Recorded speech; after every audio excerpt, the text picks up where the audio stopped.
നമസ്കാരം. കാലവർഷത്തിൽ മഴ കിട്ടിയില്ല. ഇനി വരൾച്ച വന്നാൽ എന്തൊക്കെയാകും എന്നൊക്കെ നമ്മളിങ്ങനെ ചർച്ച ചെയ്തും സങ്കടപ്പെട്ടുകൊണ്ടും ഇരുന്ന ഒരു സമയത്താണ് വളരെ പെട്ടെന്ന് വലിയ തോതിൽ നമുക്ക് മഴ ലഭിക്കുകയും നാടൊട്ടുക്ക് മഴ ദുരിതത്തിലാവുകയും ചെയ്തത് ഈ കേരളത്തിൽ. പല സ്ഥലങ്ങളിലും പ്രളയമുണ്ടായി, ചിലയിടങ്ങളിൽ മണ്ണിടിച്ചിലുണ്ടായി, നിരവധി ആളുകൾക്ക് ജീവൻ നഷ്ടപ്പെടുന്ന സാഹചര്യമുണ്ടായി, കുറേ ആളുകളെ കാണാതായി, പല ആളുകൾ പല വിധത്തിൽ ദുരിതത്തിലായി, ദുരിതാശ്വാസ ക്യാമ്പുകളിലായി. അങ്ങനെ പല രീതിയിലുള്ള ഒരു മഴ ദുരിതം നമുക്ക് ഇത്തവണ വന്നു. 2018 ഒരു വലിയ പ്രളയമുണ്ടായി. അതിനുശേഷം ഇങ്ങനെ വലിയ തോതിലൊരു പ്രവചിക്കാൻ കഴിയാത്ത ഒരു രീതിയിലേക്ക് നമ്മുടെ കാലാവസ്ഥ മാറി. നമ്മൾ എടുത്തു നോക്കിക്കഴിഞ്ഞാൽ കൃത്യമായ ഒരു കാലാവസ്ഥ സീസൺ, അത് കൃത്യമായി നിർവചിക്കപ്പെട്ട വേനൽക്കാലം, മഴക്കാലം എന്നൊക്കെ പറഞ്ഞ് കൃത്യമായി അത് നിശ്ചയിക്കപ്പെട്ട ഒരു കാലാവസ്ഥ വ്യവസ്ഥ അല്ലെങ്കിൽ ഒരു സീസണൊക്കെ ഉണ്ടായിരുന്ന ആളുകളാണ് നമ്മൾ കേരളക്കാർ. അതെങ്ങനെയാണ് ഇത്തരത്തിൽ മാറിപ്പോയത്? മഴ എന്ന് പറയുന്നത് ഒരു വലിയ ദുരിതത്തിലേക്ക് എങ്ങനെയാണ് നമ്മുടെ നാട്ടിലേക്ക് മാറിയത് എന്നുള്ള ഒരു കാര്യമാണ് നമ്മൾ വാക്ക് ദ ടോക്കിൻ്റെ ഈ എപ്പിസോഡിൽ അന്വേഷിക്കുകയും ചോദിക്കുകയും ചർച്ച ചെയ്യുകയും ഒക്കെ ചെയ്യുന്നത്. അതിന് പറ്റിയ ഏറ്റവും അനുയോജ്യമായിട്ടുള്ള ഒരാളെയാണ് നമ്മൾ കാണാൻ പോവുകയും ചെയ്യുന്നത്.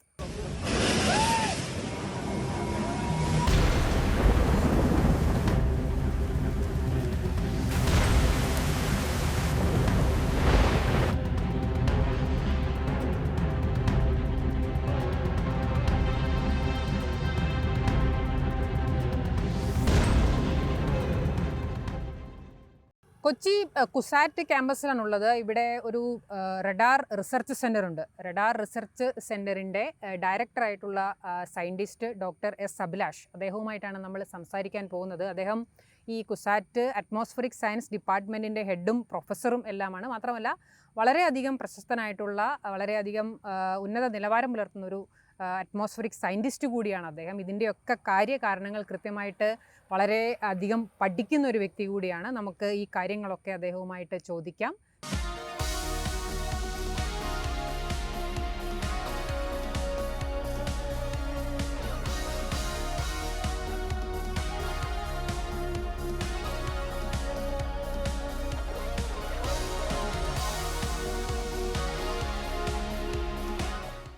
അപ്പോൾ ഡോക്ടർ എസ് അഭിലാഷുമായിട്ട് നമ്മൾ കാര്യങ്ങളൊക്കെ സംസാരിച്ച് മനസ്സിലാക്കാൻ പോവുകയാണ്. സ്വാഗതം.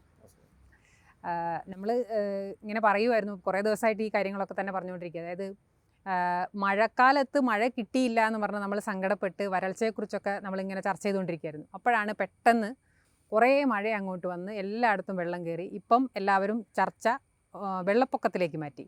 ശരിക്കും നമ്മൾ പറഞ്ഞു കഴിഞ്ഞാൽ കേരളത്തിന് കൃത്യമായിട്ട് നിശ്ചയിച്ച ഒരു കാലാവസ്ഥാ സീസൺ ഉണ്ടായിരുന്നതാണ്. ഇങ്ങനെ ഒരു അനിശ്ചിതാവസ്ഥയിലേക്ക് മാറിപ്പോകാനായിട്ട് ഇപ്പോൾ ഈ സംഭവിച്ചതിൻ്റെ ഒരു കാരണം വളരെ നമ്മൾ അധികം സയൻറ്റിഫിക് ടേമുകളൊന്നും ഇല്ലാതെ പറയാൻ പറ്റുമായിരുന്നെങ്കിൽ എങ്ങനെയായിരിക്കും? മൺസൂണിൽ സംഭവിച്ച ഏറ്റവും വലിയൊരു മാറ്റം എന്ന് പറഞ്ഞു കഴിഞ്ഞാൽ ടോട്ടൽ വോളിയം, അതായത് മൺസൂണിൻ്റെ ആകെ മഴയിൽ, ഒരു സീസണിൽ കിട്ടുന്ന ആകെ മഴയിൽ വലിയ വ്യതിയാനമൊന്നും വരുന്നില്ല. ഇനി അതൊരു 10-15% ആ ഒരു വേരിയബിലിറ്റിയേ ഉള്ളൂ. പക്ഷേ എന്നിരുന്നാൽ പോലും ഈ കിട്ടുന്ന മഴയുടെ പാറ്റേൺ മാറി. അതായത് ദീർഘകാലമായിട്ട് മഴയില്ലാതിരിക്കുന്ന ഒരു മഴകൾ തമ്മിലുള്ള ഇടവേളകൾ കൂടിക്കൊണ്ട് മഴ ദിനങ്ങൾ അതുകൊണ്ട് കുറയുന്നു. പിന്നീട് വരുന്ന മഴ ഒരു വലിയ അതിതീവ്ര മഴയുടെ സ്വഭാവമുള്ള മഴ ലഭിക്കുന്നു. അപ്പം കഴിഞ്ഞൊരു 30 വർഷമായിട്ട് മൺസൂണിൽ സംഭവിച്ച മാറ്റം എന്താണെന്ന് ചോദിച്ചു കഴിഞ്ഞാൽ അത് കാലാവസ്ഥാ വ്യതിയാനമൊക്കെ ആയിട്ട് അതാണല്ലോ വ്യതിയാനം. 30 വർഷം കൊണ്ടുണ്ടാക്കുന്ന വ്യതിയാനം. ടോട്ടൽ മൺസൂൺ മഴയിൽ വലിയ കുറവില്ല, എന്നാൽ ചെറിയ ഡിക്രീസിങ് ട്രെൻഡാണ് പോലും. നമ്മുടെ ഒരു കഴിഞ്ഞ 40 വർഷത്തെ മൺസൂൺ മഴയുടെ പാറ്റേൺ പരിശോധിച്ച് കഴിഞ്ഞാൽ മൺസൂൺ മഴയിൽ, സീസണൽ മൺസൂൺ മഴയിൽ ഒരു ചെറിയ കുറവാണ് രേഖപ്പെടുത്തിയത്. 10 വർഷം കഴിഞ്ഞ 10 വർഷമായാലും 2024-23 ഒരു 10 വർഷത്തിൽ 7 വർഷവും മൺസൂൺ 10-15% മഴക്കുറവിലാണ് അവസാനിച്ചത് ഓരോ വർഷം കഴിയുമ്പോഴും. പക്ഷേ അതിനിടയ്ക്ക് 18, 21 എന്നൊക്കെ പറഞ്ഞ് ഓരോ ഔട്ട്ലേഴ്സ് കൂടിയ വർഷങ്ങളുമുണ്ട്. പക്ഷെ മോറോർലെസ് മൺസൂണിൻ്റെ മഴ റിമെയിൻ സെയിം, അല്ലെങ്കിൽ ചെറിയൊരു ഡിക്രീസിങ് ട്രെൻഡുണ്ട്. അതിനുള്ളിലാണ് ഈ പറഞ്ഞ പോലെ ഈ അതിതീവ്ര മഴകൾ എത്തുന്നത്. അപ്പോൾ അതാണ് അതിൻ്റെ ഒരു മഴയുടെ പാറ്റേൺ ഉണ്ടാകുന്ന മാറ്റം. അപ്പോൾ അത് അങ്ങനെ മാറിപ്പോവാനുള്ളൊരു കാരണം എന്താണ്? അത് ശരിക്കും പറഞ്ഞു കഴിഞ്ഞാൽ നമ്മൾ ഇങ്ങനെ, അതായത് ഒരു മാസം കൊണ്ട് കിട്ടേണ്ട മഴ 2 ദിവസം കൊണ്ട് മുഴുവനായിട്ടും അങ്ങ് പെയ്തിട്ട് പോവുകയാണ്. അതാണ് ഈ ഫ്ലാഷ് ഫ്ലഡ് എന്ന് പറയുന്ന സംഭവം ഉണ്ടാക്കുന്നത്. വെള്ളം കയറുന്നത് അതുകൊണ്ടാണ്. നദികൾക്ക് ഇത് താങ്ങാൻ പറ്റുന്നില്ല. അപ്പോൾ അത് എന്ത് പ്രതിഭാസത്തിൻ്റെ ഭാഗമായിട്ട് അത് അങ്ങനെ മാറിപ്പോയത്? അതിൻ്റെ പ്രധാന കാരണം എന്ന് പറയുന്നത് കാലാവസ്ഥ വ്യതിയാനം അല്ലെങ്കിൽ ആഗോളതാപനം തന്നെയാണ്. ഇപ്പം മഴയുടെ ഇൻറ്റൻസിറ്റി അത് കേരളത്തിൽ മാത്രമല്ല, മറ്റിപ്പം ഈ മൺസൂൺ സീസണിൽ, അതായത് എല്ലിനോ ഉള്ള വർഷങ്ങളിൽ സാധാരണ മൺസൂൺ മഴ കുറവാണെന്നാണ് പറയുന്നത്. അപ്പം സെൻട്രൽ ഇന്ത്യയിലും അല്ലെങ്കിൽ പാൻ ഇന്ത്യയിലും നമ്മൾ പ്രതീക്ഷിക്കുന്ന മഴക്കുറവാണ്. പക്ഷേ ഈ ഒരു മഴക്കുറവ് പ്രതീക്ഷിക്കുന്ന അവസരത്തിൽ പോലും ഗുജറാത്തിലും രാജസ്ഥാനിലും അരുണാചൽ പ്രദേശിലും ആസാമിലും ഇതിനകം തന്നെ വലിയ പ്രളയങ്ങൾ നമ്മൾ കണ്ടു കഴിഞ്ഞു. അതിൽ ഗുജറാത്തിലെയൊക്കെ മഴയെന്ന് പറഞ്ഞു കഴിഞ്ഞാൽ ഒരു ദിവസം 1000 മില്ലിമീറ്റർ മഴയാണ്. ആലോചിച്ച് നോക്കുക, നമ്മൾ 220 പറ്റി സംസാരിക്കുമ്പോൾ ഗുജറാത്തിലൊക്കെ പെയ്തത് 1000 മില്ലിമീറ്റർ വരെ മഴയാണ്.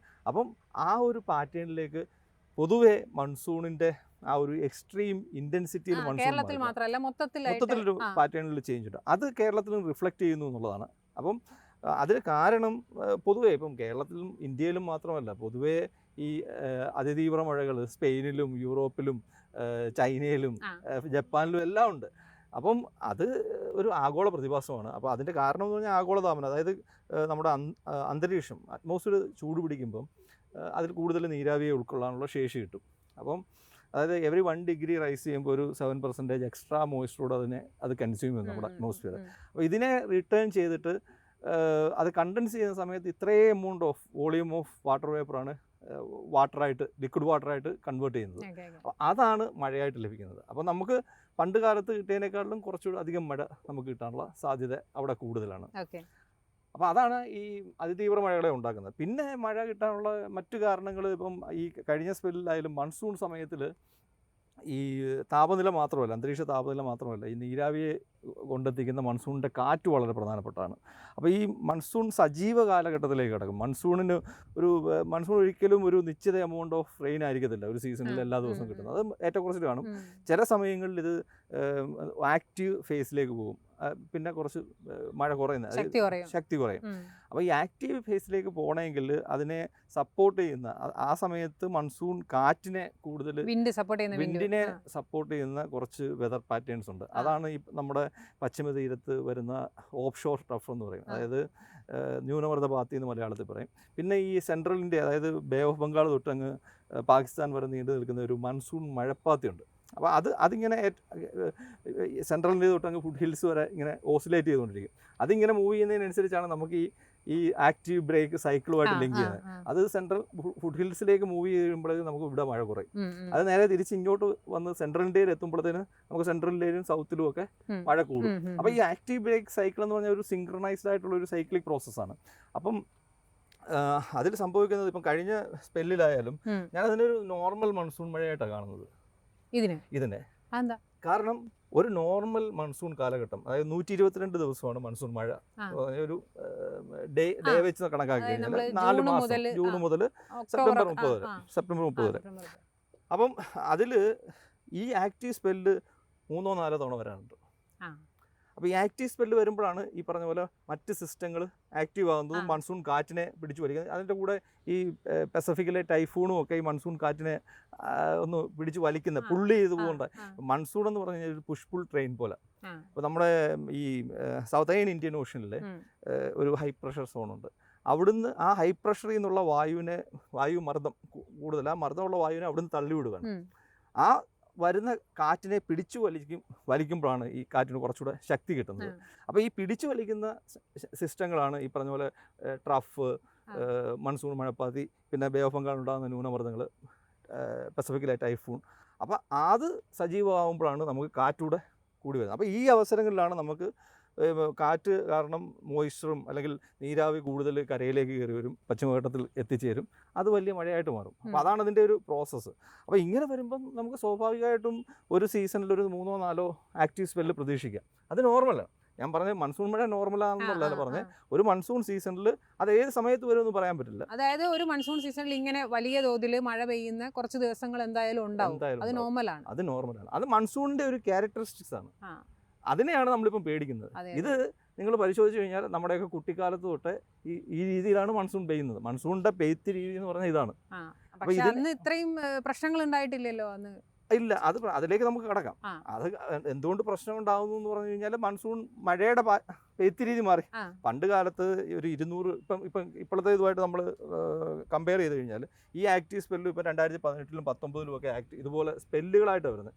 ഒരു ദിവസത്തെ മഴയല്ല, 3-4 ദിവസം ഇതിങ്ങനെ കൂടി നിൽക്കും, പിന്നെ അത് സ്വാഭാവികമായിട്ട് കുറയും, പിന്നെ അത് ബ്രേക്കിലേക്ക് പോകുന്നത്. അപ്പോൾ ഈ കൂടി നിൽക്കുന്ന സമയത്ത് ഇപ്പോൾ 2018-ലും 19-ലൊക്കെ ഒരു ദിവസം തന്നെ കേരളം മുഴുവൻ ആവറേജ് ചെയ്ത് കഴിഞ്ഞാൽ ഒരു 10 മുതൽ 12 സെൻറ്റിമീറ്റർ മഴയൊക്കെ കിട്ടിയിട്ടുണ്ട്.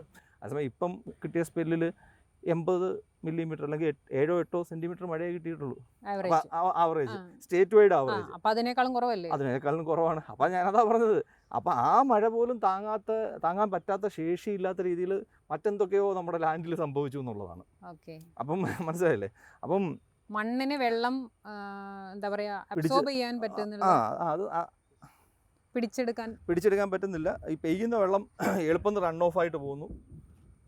പിന്നെ റൺ ഓഫ് ആയിട്ട് എക്സസ് ആയിട്ട് വരുന്ന വാട്ടറിന് വെള്ളത്തിന് കയറി കിടക്കാൻ ഇടവില്ലാതെ പോകുന്നു. അപ്പോൾ ഇതെല്ലാമാണ് നമ്മുടെ ഈ പ്രശ്നങ്ങൾ. അതായത് മഴയെ മാത്രം കുറ്റം പറഞ്ഞിട്ട് കാര്യമില്ല.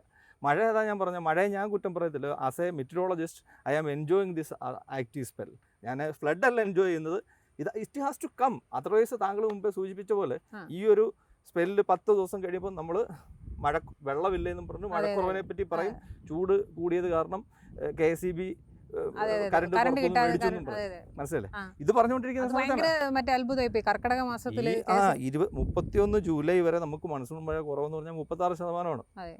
ഈ സമയത്താണ് മൺസൂൺ മഴ കുറഞ്ഞിരുന്ന സമയത്താണ് ആകെ ഈ സീസണിൽ വന്ന ഒരു ആക്റ്റീവ് ടിപ്പിക്കൽ ക്ലാസിക്കൽ മൺസൂണിൻ്റെ ഈ കുറേ ഡൈനാമിക്സും അതുമൊക്കെ ഉണ്ട്. അതിൽ ടിപ്പിക്കലായിട്ടൊരു ക്ലാസിക്കൽ ആക്റ്റീവ് സ്പെല്ല് അതുപോലും സാധാരണ സമയത്ത് വരുന്ന ആക്റ്റീവിൻ്റെ അത്രയും ഇൻറ്റൻസും അല്ലായിരുന്നു. ഇത് 2 ദിവസത്തെ ഒരു മഴയുടെ പ്രശ്നമുണ്ട്. അപ്പോൾ ഒറ്റ ദിവസത്തെ മഴ കൊണ്ട് അത് അതിതീവ്ര മഴയാണ്. ഒറ്റ ദിവസം ഇപ്പം അത് ഈ പത്തനംതിട്ട, ഇടുക്കി, കോട്ടയം ജില്ലകൾ കേന്ദ്രീകരിച്ച് 200 മില്ലിമീറ്ററിനടുത്ത് മഴയെന്ന് പറഞ്ഞാൽ അതിതീവ്ര മഴയുടെ ഗണത്തിൽപ്പെടുത്തുന്ന മഴയാണ്. പക്ഷേ ആ ഒറ്റ ദിവസത്തെ മഴ കൊണ്ട് നമ്മുടെ ഭൂപ്രകൃതിക്ക് അത് താങ്ങാൻ പറ്റാത്ത അവസ്ഥയിൽ നമ്മുടെ ഭൂപ്രകൃതി എത്തിച്ചേർന്നു എന്നുള്ളതാണ് അവിടുത്തെ ഏറ്റവും. അപ്പോൾ ഈ ഫ്ലഡ് എന്ന് പറയുന്നത് മഴ മാത്രം കൊണ്ടല്ല, ഈ കിട്ടുന്ന മഴയുടെ ഇൻറ്റൻസിറ്റി മാറുന്നു. ആ ഇൻറ്റൻസിറ്റിക്ക് അനുസരിച്ച് മഴയെ അക്കോമഡേറ്റ് ചെയ്യാൻ നമ്മുടെ ഭൂപ്രകൃതിക്ക് കഴിയുന്നില്ല. അതിന് കാരണം ആന്ത്രോപ്പജനിക് ആക്ടിവിറ്റീസാണ്. മാനുഷികമായിട്ടുള്ള അശാസ്ത്രീയമായിട്ടുള്ള നമ്മുടെ ഭൂവിനിയോഗ നയം തന്നെയാണ് അതിൻ്റെ ഒരു പ്രധാന പ്രശ്നം.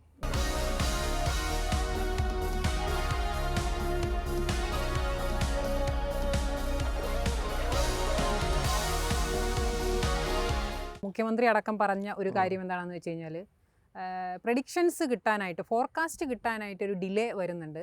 അതായത് ഫോർകാസ്റ്റ് കിട്ടിക്കഴിഞ്ഞിട്ട് അവർക്ക് ആക്ഷൻ എടുക്കാനായിട്ട് 1 മണിക്കൂറിൽ കുറഞ്ഞ സമയം മാത്രമേ കിട്ടുന്നുള്ളൂ. അപ്പോൾ അതുകൊണ്ടാണ് ഈ പ്രിപ്പയർഡ്നെസ്സിൽ വരുന്ന കാലതാമസം എന്നാണ് പറയുന്നത്. അതിനപ്പുറത്തേക്ക് വളരെ ഡീറ്റെയിൽ ആയിട്ട് സാറ് പറഞ്ഞ ഈ പ്രശ്നം എന്തുകൊണ്ട് ഇത്രയും പെയ്ത മഴയെ ഭൂമിക്ക് ഉൾക്കൊള്ളാൻ പറ്റുന്നില്ല എന്നുള്ള വിഷയത്തിലേക്ക് രാഷ്ട്രീയ നേതൃത്വം പോകുന്നില്ല. പകരം ഫോർകാസ്റ്റ് കിട്ടാൻ അവർ പറഞ്ഞത്, അതായത് ഒരു എന്താ പറയുക, പ്രത്യക്ഷത്തിൽ അല്ലെങ്കിൽ IMDയെ കുറ്റപ്പെടുത്തിയാണ് പറഞ്ഞത്. IMDയിൽ നിന്ന് ഞങ്ങൾക്ക് ഫോർകാസ്റ്റ് കിട്ടാൻ വൈകി, കിട്ടിയ ഉടനെ ഞങ്ങൾ ആക്ഷൻ എടുത്തു എന്നുള്ളതാണ്. അപ്പം ഈ ഫോർകാസ്റ്റിങ്ങിൽ അങ്ങനെ എന്തെങ്കിലും പ്രശ്നങ്ങൾ വരുന്നുണ്ടോ, അല്ലെങ്കിൽ കുറച്ചേ കൂടി അഡ്വാൻസ്ഡ് ആയിട്ട് നമുക്കത് ഫോർകാസ്റ്റ് ചെയ്തപ്പം ഇതൊരു ന്യൂ നോർമലായി കഴിഞ്ഞു എന്ന് പറഞ്ഞു, ഇങ്ങനെ അതിതീവ്ര മഴ മൺസൂണിലുണ്ടാകുന്നത്. അപ്പോൾ അതിനെ കുറച്ചുകൂടെ വേഗത്തിൽ നമുക്കതിനെ ഫോർകാസ്റ്റ് ചെയ്ത് അതിൻ്റെ പ്രിപ്പയർഡ്നെസ് കൂട്ടാൻ കഴിയുമോ, അതല്ല നമ്മൾ വളരെ ഡീറ്റെയിൽ ആയിട്ടുള്ള ഈ മണ്ണിൻ്റെ കപ്പാസിറ്റി കൂട്ടുന്ന സംവിധാനത്തിലേക്കാണോ ചിന്തിക്കേണ്ടത്? രണ്ടും വളരെ പ്രധാനപ്പെട്ടതാണ്. കാരണം ഫോർകാസ്റ്റ് എന്ന് പറഞ്ഞു കഴിഞ്ഞാൽ ഫോർകാസ്റ്റിന് 2 ആസ്പെക്റ്റ് ഉണ്ട്. ഒന്ന് ഫോർകാസ്റ്റ് ആക്യുറസി ഉണ്ട്, 2 ഫോർകാസ്റ്റിൻ്റെ യൂസ്ഫുൾനെസ്. ഫോർകാസ്റ്റ് ആക്യുറസി എന്ന് പറഞ്ഞു കഴിഞ്ഞാൽ അതൊരു സയൻറ്റിഫിക് പ്രോബ്ലമാണ്. നമുക്ക് ഒരു 100% ആക്യുറേറ്റ് ആയിട്ടുള്ളത്, എല്ലാവരും പറയും അമേരിക്കയിലെ വെതർ പ്രൊഡിക്ഷൻ, യൂറോപ്പിലെ വെതർ പ്രൊഡിക്ഷൻ എല്ലാം ഭയങ്കര പെർഫെക്റ്റ് ആണെന്ന്. പക്ഷേ അതാണെങ്കിൽ പോലും ഒരു 10% 20% എറർ അതിൽ കാണും. നമ്മൾ ജ്യോതിഷത്തെക്കുറിച്ച് പറയുന്ന പോലെയാണോ? അല്ല, അത്രയല്ല. ഇത് സയന്റിഫിക്കൽ ആയിട്ടുള്ള നമുക്കറിയാം അത് എന്തുകൊണ്ടാണ് എറർ വരുന്നതെന്നുള്ള കാരണം നമുക്കറിയാം. ജ്യോതിഷം പ്ലസ് ഓർ മൈനസ് ഇട്ടിട്ടാണല്ലോ. പ്ലസ് ഓർ മൈനസ്, അതാണ് അൺസർട്ടനിറ്റി എന്ന് പറയുന്നത്. അതിനെ നമ്മൾ കാലാവസ്ഥാ ശാസ്ത്രത്തിൽ അതിനെ നമ്മൾ എറർ എന്ന് പോലും വിശേഷിപ്പിക്കാറില്ല. അതിനെ നമ്മൾ ഇൻഹെറന്റ് അൺസർട്ടനിറ്റി, ബട്ടർഫ്ലൈ എഫക്റ്റ് എന്നൊക്കെ പറയുന്നില്ലേ. ഒരു ചെറിയ കാറ്റ് മെക്സിക്കോയിൽ അടിച്ചു കഴിഞ്ഞാൽ ടെക്സാസിൽ വലിയ ടൊർണാഡോ ഉണ്ടാക്കും എന്നുള്ളതാണ്. അതെന്ന് പറഞ്ഞാൽ ചെറിയ മാറ്റം പോലും വലുതായിട്ട് ആംപ്ലിഫൈ ചെയ്യുന്ന വലിയ എഫക്റ്റ് ഉണ്ടാക്കും. അപ്പോൾ അങ്ങനെ നോക്കുമ്പോൾ അറ്റ്മോസ്ഫിയർ എന്ന് പറഞ്ഞ ഒരു കയോട്ടിക് സിസ്റ്റമാണ്. ഒരു നമുക്കതിന് പിടിതരാത്ത ഒരു സാധനം. അപ്പോൾ അതിനുള്ളിൽ നിന്നുകൊണ്ട് നടക്കുന്ന പ്രിഡിക്ഷൻ എന്ന് പറഞ്ഞാൽ അതിൻ്റേതായിട്ടുള്ള ഇൻഹറൻ്റ് ആയിട്ടുള്ള അൺസർട്ടനിറ്റി ഉണ്ടാവും. അത് ആര് പ്രിഡിക്റ്റ് ചെയ്താലും അത് സയൻറ്റിഫിക് ആയിട്ടാണ്. ഇതൊന്നും ജ്യോതിഷം പറയുന്ന പോലെയല്ല. സയൻറ്റിഫിക് മെത്തേഡ്സിൽ ഒരു ഫിസിക്കൽ ലോസ് ഫോളോ ചെയ്തിട്ടുള്ള ഒരു പ്രോസസ്സാണ്. അതിൽ നമുക്ക് ആരെയും കുറ്റം പറയാം. അത് തെറ്റുക എന്ന് പറഞ്ഞു കഴിഞ്ഞാൽ ആ നമ്മൾ ഫോളോ ചെയ്യുന്ന ആ ഒരു പ്രോസസ്സ് അല്ലെങ്കിൽ ഫിസിക്കൽ ലോയിൽ എന്തെങ്കിലും അൺസർട്ടനിറ്റി ഉള്ളതുകൊണ്ട് തെറ്റുന്നു എന്നുള്ളതാണ്. അപ്പോൾ ഇതൊരു സിസ്റ്റത്തിൻ്റെ പ്രശ്നമല്ല, ഇത് ഇൻഹറൻ്റ് ആയിട്ടുള്ള ഒരു കാലാവസ്ഥയുടെ ഒരു പ്രശ്നമാണ്. അതിൻ്റെ കൂടാണ് ഈ കാലാവസ്ഥാ വ്യതിയാനം കാരണം നമുക്ക് നോർമലായിട്ട് കാണുന്ന വെതർ പാറ്റേണിലുള്ള ചേഞ്ച് അതിനെ പിടിക്കാനുള്ള ശേഷി ഈ മോഡലുകൾക്ക് സ്വാഭാവികമായിട്ടും ഓവർ ദി ഇയേഴ്സ് ബിൽഡ് ചെയ്യേണ്ടതായിട്ടുണ്ട്. കാരണം ഫണ്ടുള്ള മൺസൂൺ മാറി, അപ്പോൾ മോഡൽസ് എല്ലാം ബിൽഡ് ചെയ്തേക്കുന്ന പണ്ടത്തെ ആ ഒരു നമ്മുടെ ഫോർകാസ്റ്റ് മീൻസ് ഇതിനെ സിറ്റുവേഷൻ അനുസരിച്ചുള്ള അല്ലെങ്കിൽ ഇപ്പോഴത്തെ മാറുന്ന ഇവോൾവിംഗ് കണ്ടീഷൻ അനുസരിച്ച് മോഡൽസ് മാറാനുണ്ട്, എക്യുപ്മെന്റ് മോഡൽസ് മാറാനുണ്ട്. ഇതൊക്കെ ഗണിതശാസ്ത്ര മാത്തമാറ്റിക്കൽ മോഡൽസ്. അപ്പം ഇത്തരം മാറ്റങ്ങളും ആ ഫിസിക്കൽ മാറ്റങ്ങൾ മാത്തമാറ്റിക്കൽ മോഡൽസ് ഇക്വേഷൻസ് ആയിട്ട് നമ്മൾ മോഡലിൽ റെപ്രസെന്റ് ചെയ്താൽ മാത്രമേ ഇത്തരം മാറ്റങ്ങൾ അതിൽ ക്യാപ്ചർ ചെയ്യത്തുള്ളൂ. അപ്പോൾ അങ്ങനെ ഒരു പ്രശ്നമുണ്ട് മോഡലിൻ്റെ. സംശയം കൊണ്ട് ഞാൻ ചോദിക്കുകയാണ്, നമ്മൾ സാർ പറയുന്നത് എക്യുപ്മെന്റ് മാറ്റണമെന്നതോ കാൽക്കുലേഷൻ മെത്തേഡ്സ് മാറ്റണമെന്നാണ്? രണ്ടും മാറും.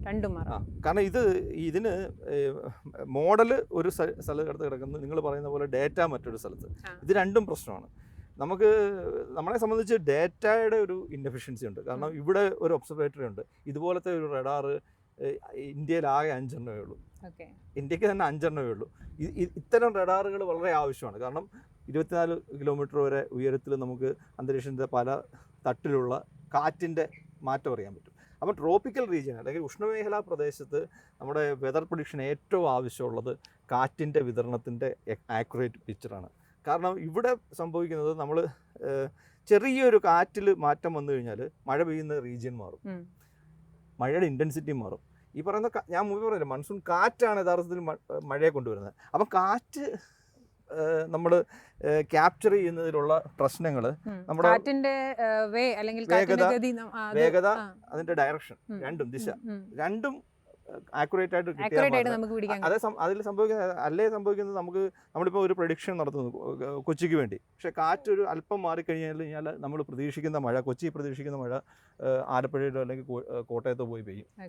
രണ്ടാമത് ഈ മോഡലുകളെല്ലാം നമുക്ക് റൺ ചെയ്യണമെങ്കിൽ അല്ലെങ്കിൽ മോഡലിലേക്ക് പോകുന്ന ഡേറ്റ ഈ മോഡലുകൾ ഓടിക്കണമെങ്കിൽ ഒരു പെട്രോൾ അടിക്കണം എന്ന് പറയുന്ന പോലെ ഈ മോഡലിലേക്കുള്ള പോകുന്ന ഇന്ധനമാണ് ഡേറ്റ എന്ന് പറയുന്നത്. മനസ്സിലല്ലേ? അപ്പോൾ ഈ ഡേറ്റ ഞാൻ പറയുന്ന പോലെ ഇവിടെ ഈ റഡാർ ഇവിടെ മാത്രമേ ഉള്ളൂ. ഇത് കഴിഞ്ഞിട്ട് അങ്ങ് തിരുപ്പതിയിൽ ഒരെണ്ണമുള്ളൂ, അത് കഴിഞ്ഞ് പിന്നെ അങ്ങ് നൈനിറ്റാളിലും കൽക്കട്ടയിലും ഒക്കെ ഉള്ളൂ. അപ്പോൾ ഇതിനിടയ്ക്കുള്ള കാറ്റ് 24 കിലോമീറ്റർ വരെയുള്ള കാറ്റ് എവിടെ നിന്ന് കിട്ടും? നമുക്ക് പിടിക്കാൻ പറ്റുന്നില്ല കാറ്റിന്. അതിൻ്റെ ഇത് മാത്രമാണ് ആക്യുറേറ്റ് ആയിട്ടുള്ള കാറ്റ്. അപ്പം ഈ കാറ്റിൽ തന്നെ ആക്യുറസി അത് ഡിറ്റർമിൻ ചെയ്യുന്ന ആക്യുറസി തെറ്റിക്കഴിഞ്ഞാൽ your prediction will go wrong. Full fledged ആയിട്ടുള്ള ഒബ്സർവേറ്ററി ഇൻ ബിറ്റ്വീൻ കൊല്ലത്തോ ആലപ്പുഴയിലോ ഒരു നല്ല യൂസബിൾ ഡേറ്റ ഇല്ല, 200 കിലോമീറ്ററിന്റെ ഇടയിൽ പോലും ഇല്ല. എന്നിട്ടാണ് നമ്മൾ വീട്ടുവാതിക്കലെ പ്രഡിക്ഷൻ വേണമെന്ന് പറയുന്നത്. If you want to predict your rain at your doorstep, you need to have the data from your doorstep. അപ്പോൾ നമ്മുടെ അടുത്ത ഒബ്ജക്റ്റീവ് എന്ന് പറഞ്ഞു കഴിഞ്ഞാൽ നമ്മൾ ഇപ്പം ഒരു പഞ്ചായത്ത് തലത്തിൽ അല്ലെങ്കിൽ ബ്ലോക്ക് തലത്തിൽ നമുക്ക് പ്രഡിക്ഷൻ വേണമെങ്കിൽ should have actual data from the block. ഒബ്സർവേറ്ററികൾ അവിടെ വേണം. അതില്ലാത്തടത്തോളം കാരണം you can demand for that but you would not get. ഞാൻ എപ്പോഴും പറയുന്ന ഒരു സംഭവം കഴിഞ്ഞാൽ ഈ വെതർ പ്രഡിക്ഷൻ്റെ തുടക്കവും ഡേറ്റയാണ്, അവസാനവും ഡേറ്റയാണ്. അത് പറയാൻ കാരണം നമ്മൾ ഈ മോഡൽ ഓടിക്കാൻ വേണ്ടി പറഞ്ഞ ഇന്ധനമായിട്ട് ഡേറ്റ ഉപയോഗിക്കുന്നു. കിട്ടുന്നത് എന്താ? റെയിൻഫാൾ അല്ലെങ്കിൽ പ്രോഡക്റ്റ് റെയിൻഫാൾ ആയിട്ട് ടെമ്പറേച്ചർ ആയിട്ട് വാട്ട് എവർ അറ്റ്മോസ്ഫിയർ പാരാമീറ്റർ ഇതിനെ മാച്ച് ചെയ്യാൻ ഡേറ്റയാണ്. നമ്മൾ പറയുന്നു കാട്ടിൽ മഴ പെയ്യുന്നു, അല്ലെങ്കിൽ ഇപ്പം വാഗമണ്ണിൽ 313 മില്ലിമീറ്റർ മഴ കിട്ടിയെന്ന് പറഞ്ഞല്ലോ, അത് ഞങ്ങൾ കൊണ്ടുവച്ച AWS എന്നാണ് കിട്ടിയത്. അതാണ് എല്ലാവരും ഇപ്പം പറഞ്ഞുകൊണ്ടിരിക്കുന്നത് 313. അപ്പം ആ ഒബ്സർവേഷൻ അവിടെ ഇല്ലായിരുന്നെങ്കിൽ എന്താ സംഭവിക്കുന്നത്? കഴിഞ്ഞ 10 വർഷമായിട്ട് നമ്മൾ ഇത്തരം നമ്മുടെ വെതർ എന്ന് പറയുന്നത് ഹൈലി ലോക്കലൈസ്ഡ് ആയിട്ട് മാറും. പഞ്ചായത്ത് അടിസ്ഥാനത്തിലാണ് മഴ പെയ്യുന്നത്. പലപ്പോഴും മൺസൂൺ ടൈമിലല്ല, അല്ലാത്ത സമയത്ത് ഈ പഞ്ചായത്ത് മഴ പെയ്യും, ചിലപ്പോൾ ഒരു റോഡിന്റെ അപ്പുറത്തെ സൈഡ് മഴ കാണത്തില്ല. അപ്പോൾ ഇത്തരത്തിൽ വണ്ടി ഓടിച്ച് പോകുമ്പോൾ അറിയാൻ പറ്റും. പലരും പറഞ്ഞിട്ടുണ്ട്. മൺസൂണിൽ പക്ഷേ കുറച്ച് വ്യാപകമായിട്ടുള്ള മഴയാണ്. അപ്പോൾ അന്നേരം നമുക്ക് വേണ്ടതെന്ന് വെച്ച് കഴിഞ്ഞാൽ ഹൈലി ലോക്കലൈസ്ഡ് ആയിട്ടുള്ള ഡേറ്റ, ആക്യുറേറ്റ്, അതിൻ്റെ ആക്യുറസിയും പ്രധാനപ്പെട്ടതാണ്. ആക്യുറേറ്റ് ആയിട്ടുള്ള ഡേറ്റ വേണം. അത് ഇല്ലാത്തിടത്തോളം കാലം U can demand what ever you want. നിങ്ങൾക്ക് വെതർ പ്രൊഡിക്ഷൻ ഇമ്പ്രൂവ് ചെയ്ത് ബഹളം ഉണ്ടാക്കാം, പക്ഷേ ഫണ്ടമെൻ്റലായിട്ട് ഇത് ചെയ്യാതെ അത് ഉണ്ടാക്കണമെന്ന് പറഞ്ഞു കഴിഞ്ഞാൽ നടക്കത്തില്ല. കഴിഞ്ഞ ഒരു 10 വർഷമായിട്ട് കേരളത്തിൽ നടന്ന വെതർ ഇവൻറ്റ്സ് നമ്മളൊന്ന് പരിശോധിച്ച് കഴിഞ്ഞാൽ ഇത് സ്റ്റാർട്ട് ഫ്രം 2015 ഈ എല്ലിനോടെ പാർട്ടായിട്ടുള്ള ഈ ഡ്രൗട്ടിൽ നിന്നാണ് തുടങ്ങുന്നത്. 15-16 ബാക്ക് ടു ബാക്ക് ഡ്രൗട്ട്. ആൾക്കാർ കാണുന്നിടത്തും കാണാടത്തിടത്തും മീൻസ് പറ്റുന്നിടത്തും പറ്റാത്തിടത്തും എല്ലാം ഈ മറ്റേ വാട്ടർ പിറ്റ്സ് ഉണ്ടാക്കി മഴക്കുഴി കുഴിച്ചു. ഇതും 2018 പ്രളയത്തെ അഗ്രവേറ്റ് ചെയ്തു എന്ന് പറഞ്ഞത്. കാരണം ഒരു സ്ലോപ്പും അല്ലെങ്കിൽ ഇത് ചെയ്യേണ്ട സ്ഥലത്ത് വരയ്ക്ക് ഇതില്ല ചെയ്യുന്നത്. അത് കഴിഞ്ഞിട്ടാണ് 2017 ആർക്കും പിടിതരാത്ത രീതിയിൽ ഓഖി ചുഴലിക്കാറ്റ് വന്നു. ഓഖി ചുഴലിക്കാറ്റ് വന്നതെന്ന് പറഞ്ഞു കഴിഞ്ഞാൽ ഞാനത് അന്ന് മിനിസ്ട്രി ഓഫ് എർത്ത് സയൻസിൻ്റെ ഒരു ഇൻസ്റ്റിറ്റ്യൂട്ടായിട്ടുള്ള IITM വർക്ക് ചെയ്യുന്ന സമയത്താണ് ഞങ്ങൾ ഡെവലപ്പ് ചെയ്തൊരു എക്സ്റ്റൻഡഡ് റേഞ്ച് പ്രഡിക്ഷൻ ഉണ്ട്. പ്രഡിക്ഷൻ പല സ്കെയിലിൽ കൊടുക്കാം. അപ്പോൾ അതിൽ ഒരു 2 വീക്ക് ഇൻ അഡ്വാൻസ് കൊടുക്കുന്ന പ്രഡിക്ഷൻ ഉണ്ട്. അപ്പോൾ അതിൽ നമ്മൾ സൈക്ലോജനസിസ് പ്രോബബിലിറ്റി എന്ന് പറഞ്ഞിട്ടുള്ള ഒരു ഫോർകാസ്റ്റ് കൊടുക്കും. എന്ന് പറഞ്ഞാൽ 2 വീക്സ് ഇൻ അഡ്വാൻസ് നമ്മുടെ ഈ ഇന്ത്യൻ ഓഷ്യൻ റീജിയനിൽ എവിടെയെങ്കിലും സൈക്ലോൺ വരാനുള്ള പ്രോബബിലിറ്റി ഉള്ളതാണ്. നവംബർ 30 ഓഖിക്ക് വേണ്ടി നമ്മളൊരു നവംബർ 23 തന്നെ ഒരു 50-60% പ്രോബിലിറ്റി ഫോർകാസ്റ്റ് കൊടുത്തത് 2 വീക്സ് ഇൻ അഡ്വാൻസ്. അപ്പോൾ അത് ആക്ഷനബിൾ ആണ്. ലോങ് ലീഡിൽ നമ്മൾ ഇതിൻ്റെ ഒരു പ്രോബിലിറ്റി പറഞ്ഞു, ഷോർട്ട് ലീഡിൽ ഇതുണ്ടാകാനുള്ള സാധ്യതയുണ്ടെന്ന് പറയുന്നു. അപ്പോഴും നമ്മൾ ഫിഷർമാന് ഇൻപുട്ട് കൊടുക്കുന്നില്ല. അത് അന്ന് എനിക്കറിയാൻ കഴിഞ്ഞത് 30-ാം തീയതി ഓഖി ഉണ്ടാകുന്നു, 29-ാം തീയതി രാത്രിയിലും 30-ാം തീയതി രാവിലെയും വരെ ഈ ഓഖി വന്നത് unfortunately along their fishing path. Ever പോയി ഡയറക്റ്റ് ഇതിനകത്തിലേക്ക് ചാടി കൊടുത്തത്. So just imagine where the forecast remains and what is delivering to the stakeholders. ഫോർകാസ്റ്റിനനുസരിച്ചുള്ള മുന്നറിയിപ്പുകൾ കൊടുക്കുന്നില്ല. ഫോർകാസ്റ്റ് ആക്യുറേറ്റ് ഞാൻ പറഞ്ഞില്ല, ഇപ്പോഴും ഒരു 100% ആക്യുറേറ്റ് ആണ്. പക്ഷേ ആ ഫോർകാസ്റ്റ് ഇത് ഒരു 28 തന്നെ ഫിഷർമാനിലേക്ക് എത്തിയിരുന്നെങ്കിൽ ദേ കുഡ് ഹാവ്, അവർക്കും ഒരു സീ നോളജ് ഉണ്ട്. They are realise that something is coming. അപ്പോൾ ഈ ഒരു ഫോർകാസ്റ്റിൻ്റെയും കൂടെ ഒരു പിൻബലം ഉണ്ടായെങ്കിൽ they could have avoid going to the sea. ഇപ്പം ലേറ്റസ്റ്റ് ആയിട്ട് ഇപ്പം ഞാൻ അതൊരു ഇത് പറഞ്ഞതാണ്. അപ്പം ഇൻഫർമേഷൻ ഇല്ലാത്തതിൻ്റെ പ്രശ്നമല്ല, പക്ഷേ അതിനെ യൂസ്ഫുള്ളായിട്ട് യൂസ് ചെയ്യാൻ അറിയാത്തതിൻ്റെ പ്രശ്നമാണ്. ഒരു 4 മാസത്തിന് മുമ്പേ സീസണൽ മീനാണ് പറയുന്നത് ഇത് കുറയാൻ സാധ്യതയുണ്ട്. പക്ഷേ ആ സീസണിനുള്ളിൽ എന്നൊക്കെ മഴ കൂടും എന്നൊക്കെ മഴ കുറയുമെന്ന് പറയാൻ പറ്റത്തില്ല. അത് നമുക്കെപ്പം പറയാൻ പറ്റും? ഒരാഴ്ച മുമ്പേ. ഈ ഒരാഴ്ച മുമ്പേ ഇതിൻ്റെ സിഗ്നൽസ് വന്നിട്ടുണ്ടായിരുന്നു. അപ്പം ഒരു ദിവസം മുന്നേ ഓറഞ്ച് അലേർട്ടാണ് കൊടുത്തത്. ഓറഞ്ച് അലേർട്ട് എന്ന് പറഞ്ഞു കഴിഞ്ഞാൽ അതിൻ്റെ മഴയുടെ ക്ലാസിഫിക്കേഷൻ എന്ന് പറഞ്ഞു കഴിഞ്ഞാൽ ഒരു 11 സെൻറ്റിമീറ്റർ മുതൽ 20 സെൻറ്റിമീറ്റർ വരെയുള്ള മഴ കിടിക്കാനുള്ള സാധ്യതയാണ് ഓറഞ്ച് അലേർട്ട് എന്ന് പറഞ്ഞാൽ. 200 മില്ലിമീറ്റർ കിട്ടിയത് എത്ര? 250 മില്ലിമീറ്റർ. അപ്പോൾ നിങ്ങളൊന്ന് ആലോചിച്ച് നോക്കൂ, 200 മില്ലിമീറ്റർ വരെ മഴ ലഭിക്കാൻ സാധ്യതയുള്ള ഒരു ഫോർകാസ്റ്റ് കൊടുത്തു. ഓക്കെ, ഇത് ഞാൻ പറഞ്ഞല്ലോ 250 പറഞ്ഞ് ആരും എന്ന് പറഞ്ഞു കഴിഞ്ഞാലും അത് മാച്ച് ചെയ്യത്തില്ല. അങ്ങനെ ഒരു ഫോർകാസ്റ്റ് കൊടുക്കാനേ പറ്റത്തില്ല. അതിന് വേണമെങ്കിൽ നമ്മളൊരു 10-20 വർഷം കൂടെ ഇനി കാത്തിരിക്കേണ്ടി വരും. അപ്പോൾ അതിനെ എങ്ങനെ യൂസ് ചെയ്യാം? ആ ഇൻഹറൻറ്റ് അൺസർട്ടനിറ്റിയും കണ്ടിന്യൂസ് ആയിട്ട് 2-3 ദിവസം അടുപ്പിച്ച് ഓറഞ്ച് അലേർട്ട് വരികയാണ്. അപ്പോൾ ഈ 200 മില്ലിമീറ്റർ മഴയുടെ ഓറഞ്ച് അലേർട്ട് വന്നു കഴിഞ്ഞാൽ നമ്മൾ എന്ത് എടുക്കേണ്ടത്? ഓറഞ്ച് എന്ന് പറഞ്ഞു കഴിഞ്ഞാൽ ബി റെഡി എന്നുള്ളതാണ്. അതിന് നെക്സ്റ്റ് എന്ന് പറഞ്ഞു കഴിഞ്ഞാൽ ഫൈനൽ അലേർട്ടാണ് റെഡ് അലേർട്ട്.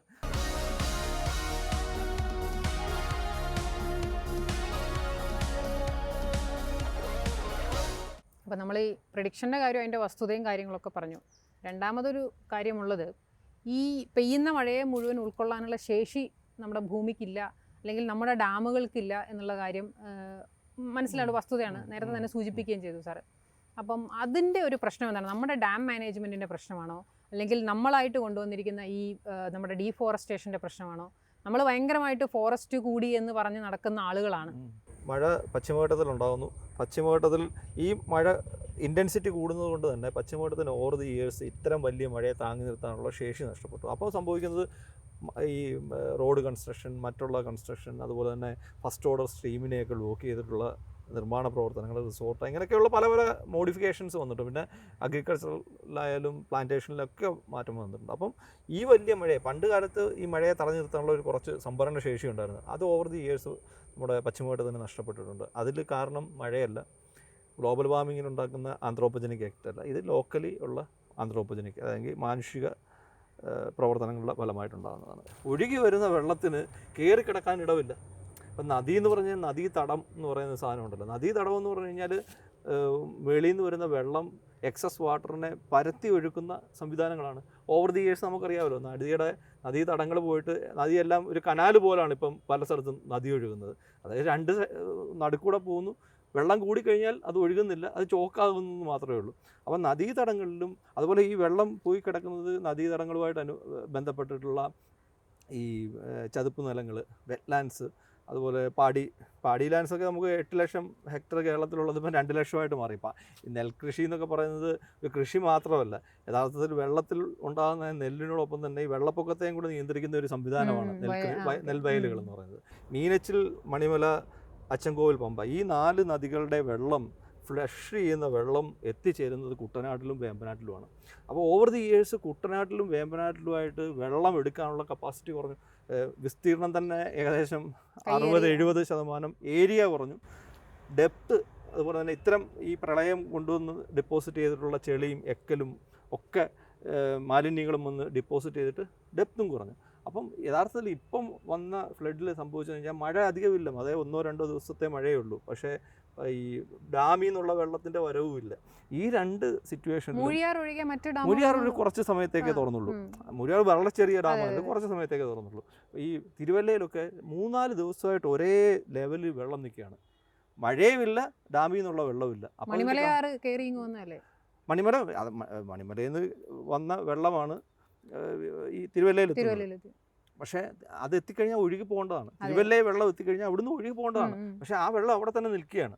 അപ്പോൾ അതിൻ്റെ കാരണം എന്താണെന്ന് വെച്ച് കഴിഞ്ഞാൽ ഈ വെള്ളത്തെ കുട്ടനാട്ടിലേക്ക് അല്ലെങ്കിൽ വേമ്പനാട്ടിലേക്ക് എത്തിക്കുന്ന ചെറിയ ചെറിയ കനാലുകളും തോടുകളും ഡ്രെയിനേജ് സിസ്റ്റം ഉണ്ട്. അതും അവിടെ മാത്രമല്ല, ഓവർ ദി ഇയേഴ്സ് അത്തരം ഡ്രെയിനേജ് സിസ്റ്റത്തിന് കുറവ് വന്നിട്ടുണ്ട്, എൻക്രോച്ച്മെൻറ്റ്. പിന്നെ ഈ നമ്മുടെ കുട്ടനാട് വേമ്പനാട് ലേക്കിന് തന്നെ carrying capacity over the years കുറഞ്ഞിട്ടുണ്ട്. അപ്പം ഈ ലേക്ക് വെള്ളം എടുക്കുന്നില്ല, അതുകൊണ്ട് അവിടുന്ന് വെള്ളം വലിയുന്നില്ല. അപ്പം യഥാർത്ഥത്തിൽ നദിയിലെ മണൽ വാടുന്നതിനേക്കാളും കൂടുതൽ നമ്മൾ ഇമ്പോർട്ടൻസ് കൊടുക്കേണ്ടത് ഈ കായലിൻ്റെ ക്യാരിയിങ് കപ്പാസിറ്റി കൂട്ടി. നദിയിൽ നിന്ന് മണൽ വാരാൻ എല്ലാവർക്കും ഭയങ്കരമായി. ഇപ്പം പറയുന്നവരെല്ലാവരും നദി മണൽ നിറഞ്ഞിട്ടാണ് ഈ ഫ്ലഡ് ഉണ്ടായിരുന്നത്. യഥാർത്ഥത്തിൽ അങ്ങനെ ഒരു നദിയിൽ നിന്ന് ആവശ്യത്തിൽ കൂടുതൽ മണൽ വാരിയിട്ടുണ്ട്. ഇനിയും ഈ പറഞ്ഞ പോലെ നദിയിൽ പാറയേ ഉള്ളൂ വാരിക്കൊണ്ട് പോകാൻ. കാരണം ഇപ്പം മീനച്ചിലും ഒക്കെ ചെന്ന് കഴിഞ്ഞ് കഴിഞ്ഞാൽ പാറയുടെ അടിത്തട്ട് പാറ കാണുന്ന തരത്തിലാണ് നിൽക്കുന്നത് എല്ലായിടത്തും. അപ്പോൾ ഇത് ചുമ്മാതെ പറയുന്നതാണ്. ഈ മണൽ വന്ന് നിറഞ്ഞിട്ടാണ് യഥാർത്ഥത്തിലും ഈ വേമ്പനാട് കായലിൻ്റെ കുട്ടനാട് കായലിൻ്റെ ആഴം കൂട്ടി വിസ്തീർണം കൂട്ടാൻ പറ്റുന്ന പ്രവൃത്തിയിലേക്കാണ് പോകേണ്ടത്. അവിടുന്ന് തന്നെ ധാരാളം ചെളി. പക്ഷേ അതിനെ നമ്മൾ എങ്ങനെ കൈകാര്യം ചെയ്യുക? അതൊരു മാലിന്യമായിട്ട് മാറുമ്പോൾ അത് വേറെ ഏതെങ്കിലും ലാൻഡ് ഉണ്ടാക്കാനോ ആ രീതിയിൽ നമ്മൾ മാനേജ് ചെയ്യേണ്ടി വരും. അപ്പോൾ ഫസ്റ്റ് പ്രയോറിറ്റി ആ രീതിയിലാണ് പോകേണ്ടത്. ഈ ഫ്ലഡ് എന്ന് പറയുന്നത് മഴ കൊണ്ടോ മാത്രമോ മഴയിലെ പ്രവചനങ്ങൾ പാളിച്ചുകൊണ്ടോ ഉണ്ടായ ഒന്നല്ല, മറിച്ച് മഴ ഒരു കാരണമായിരുന്നു. മഴയാണ് പ്രൈമറി ട്രിഗറെങ്കിലും നമ്മുടെ ഈ ലോവർ സൈഡിൽ നമുക്ക് മാനുഷികമായിട്ട് അല്ലെങ്കിൽ നമ്മുടെ ഇത്തരം പ്രകൃതിദത്തമായിട്ടുള്ള സംവിധാനങ്ങളിൽ വന്ന കുറവാണ് ഇതിനെ ഇത്രയും അഗ്രവേറ്റ് ചെയ്തത്. അതുപോലെ ഒരു വീടിൻ്റെ കാര്യം എടുത്തു കഴിഞ്ഞാൽ നമ്മുടെ എല്ലാവരും 10 സെൻറ്റ് വീടുണ്ടെങ്കിൽ 5 സെൻറ്റിൽ വീട് വെക്കും, ബാക്കി 5 സെൻറ്റ് നമ്മൾ പാവിങ് ബ്ലോക്സ് അല്ലെങ്കിൽ ഈ ഇൻ്റർലോക്സ് ഇടും. അതിൽ എന്ന് പറഞ്ഞു കഴിഞ്ഞാൽ നമ്മുടെ വീട്ടിലെ മണ്ണിൽ പോലും വെള്ളം താഴാൻ അനുവദിക്കുന്നില്ല. ആ വെള്ളം എങ്ങോട്ടാണ് പോകുന്നത്? നമ്മുടെ ഓടകളില്ല. റോഡ് ഇപ്പം വീതി കൂട്ടി ഓടകളെ കൂടെ എടുത്തുകൊണ്ടാണ് റോഡിൻ്റെ വീതി കൂട്ടിയത്. അപ്പം സ്വാഭാവികമായിട്ടും വീട്ടിലെ വെള്ളം കൂടെ റോഡിലേക്ക് ഇറങ്ങും. എന്നിട്ട് റോഡ് മുങ്ങും. ഇതിന് നമ്മൾ മഴയെ ഭരിച്ചിട്ട് വല്ല കാര്യമുണ്ടോ? അല്ലെങ്കിൽ പ്രവചനങ്ങളെ ഭരിച്ചിട്ട് കാര്യമുണ്ടോ? പ്രവചനം ഉണ്ടായിരുന്നതിൽ എന്തായിരുന്നു? ഇത്രയും മഴ വന്നു കഴിഞ്ഞാൽ ഇവിടെ തന്നെ വന്ന് കിടക്കും, അത്രയേ ഉള്ളൂ. ഇപ്പോൾ പറഞ്ഞതുപോലെ പഞ്ചായത്ത് അടിസ്ഥാനത്തിൽ ഡാറ്റകൾ ലഭിച്ച് ഈ ഫോർകാസ്റ്റുകൾ കൂടുതൽ കൃത്യമാക്കാനുള്ള നടപടികൾ അതൊക്കെയാണ് എടുക്കേണ്ടത് എന്നുള്ളൊരു വസ്തുതയാണ് ശ്രീ ഡോക്ടർ എസ് അഭിലാഷ് പറഞ്ഞു വെച്ചത്. അത് കൃത്യമായിട്ടും അത് തന്നെയാണ് വസ്തുത എന്നുള്ള കാര്യത്തിൽ യാതൊരു വിധത്തിലുള്ള സംശയങ്ങളുമില്ല. ആ കാര്യങ്ങളിലേക്ക് കൃത്യമായി നമ്മുടെ സംവിധാനങ്ങൾ, നമ്മുടെ സർക്കാർ പോകണം എന്ന് തന്നെയാണ്, അതിൽ യാതൊരു വിധത്തിലുള്ള സംശയവുമില്ല. അപ്പോൾ വാക്ക് ദ ടോക്കിൻ്റെ ഈ എപ്പിസോഡ് ഇവിടെ അവസാനിക്കുകയാണ്. CSPS Viniya signing of.